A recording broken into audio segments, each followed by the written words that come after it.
আসসালামু আলাইকুম, welcome back to my new blog. তো আজকে আমি আমার রুমের বারান্দাতে চলে আসলাম সকাল সকালই নামাজ কালাম পড়ে। তো আজকের আকাশটা এত সুন্দর লাগছিল, দেন গাছপালাগুলো বৃষ্টিতে ভেজা, যেহেতু ভোরবেলায় অনেক বৃষ্টি হয়েছে, খুব ভালো লাগলো বারান্দায় এসে। তো নেক্সটে চলে গেলাম আমি আর্ট করতে, যেহেতু আমার কিছু ভিডিও মেক করতে হবে। তো আমার একটা চ্যানেল আছে আর্ট বাই চামেলি, তার জন্য কিছু ভিডিও রেডি করলাম। দেন চলে গেলাম আমার মেয়ের রুমে, ওর আজকে এক্সাম শুরু আজকে থেকে, তো ও ফাইলটা ঠিকমতো গুছিয়েছে কিনা তা একটু চেক করলাম। তো দেখি মেয়েটা আমার সুন্দরভাবে ফাইলটা গুছিয়ে নিয়েছে, মাশাল্লাহ। তো ও ক্লাস 8-এ পড়ে, কিন্তু ওর কাজকর্ম খুব ভালো, মানে সব কিছু নিজে থেকেই অনেক আগে থেকেই মানে গুছিয়ে টুছিয়ে নিয়ে রাখে। তো যাই হোক, সুন্দরভাবে গুছিয়েছে। দেন রুমটাও একটু ঝাড়টার দিয়েছি হালকা পাতলাভাবে, সকালবেলা যতটুকু করা যায়।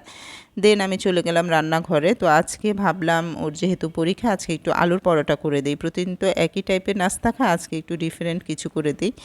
তো তার জন্য আমি আটা বের করলাম। তো আটাটা বের করে 1 কাপের মতো আটা, 1 কাপের একটু বেশি হবে, আটা নিয়ে নিলাম। দেন এটাতে একটু লবণ আর হালকা গরম পানি দিয়ে এটাকে আমি ডো তৈরি করব। একটু নরম ভাবেই ডোটা তৈরি করব।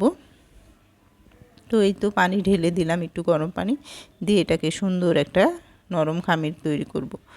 তো আটাটা ভালো মতো যদি আপনার মধ্যে নিতে পারেন, রুটিটাও কিন্তু খুব সুন্দর হয়। তো এই তো আমি 4টা লিচি কেটে নিয়েছি ডোটাতে। তো 4টা লিচির মধ্যে আমি আলুর পুরগুলা দিয়ে দিলাম, যেহেতু এটা আলুর পরোটা হবে। 1.5 চা চামচের মতো আলুর যে ভর্তাটা সেটা দিয়ে দিয়েছি। দেন আমি পরোটাটা রেডি করলাম, বানালাম আর কি। তো পরোটাটা একটু মোটা করে বেলেছি, যেহেতু আলুর পরোটা। তো এই তো ফ্রাই প্যানে আমি পরোটাটা দিয়ে দিলাম, সাথে সরিষার তেল দিয়ে একটু হালকা তেলে একটু ভাজলাম। তো পরোটা দিয়ে দিলাম অ্যান্ড ডিম পোচ করব।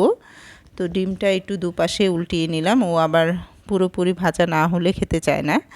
তো এক একজনের এক এক পছন্দ, তো সেভাবেই ওকে করে দিলাম। তো নাস্তা রেডি করে দিয়ে দেন আমি রেডি হয়ে নিলাম, যেহেতু ওকে স্কুলে দিয়ে আসবো। পরীক্ষা যেহেতু, পরীক্ষা না হলেও আমি নিয়ে যাই, ওকে নিয়ে আসা নিয়ে যাওয়া সবই করি। তো এই তো স্কুলে যাচ্ছি, মেয়েটাও নামছে। তো এই তো আমার মেয়ে মাশাল্লাহ অনেক কিউট লাগছে তাকে। দেন আমি ওকে স্কুলে দিয়ে ওইভাবেই চলে গিয়েছিলাম বাজারে কিছু জিনিসপত্র আনার জন্য, যেহেতু অনেক বাজার টাজার শেষ হয়ে গিয়েছে। তো সেগুলাই যা মনে ছিল নিয়ে আসলাম। তো নিয়ে এসে রান্নার জন্য প্রস্তুতি নিলাম, যেহেতু অনেকটা সময় আমার বাইরেই চলে গিয়েছে। তো মেয়েটা পরীক্ষা দিয়ে চলে আসবে, তো শর্টকাটে কি করা যায়, তো ছোটো মাছ চচ্চড়ি করব। তো সেটাই রেডি করলাম। তো আজকে ছোটো মাছটা আমি আমড়া দিয়ে রান্না করব।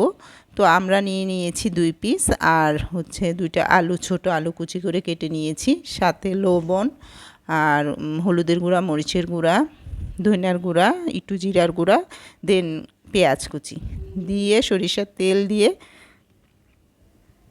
ভালো করে এটাকে মাখিয়ে নেব যতক্ষণ পর্যন্ত সফট না হয়। তো এটা মাখানোর মধ্যে আসলে টেস্টটা।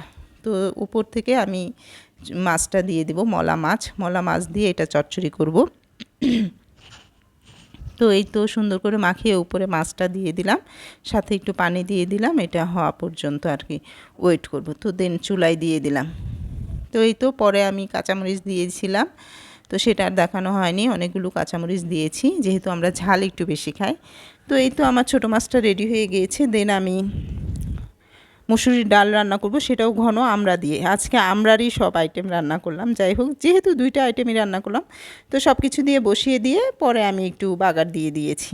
এই তো আমার ডালটা রেডি হয়ে গিয়েছে। তো এই তো আজকে এই পর্যন্তই।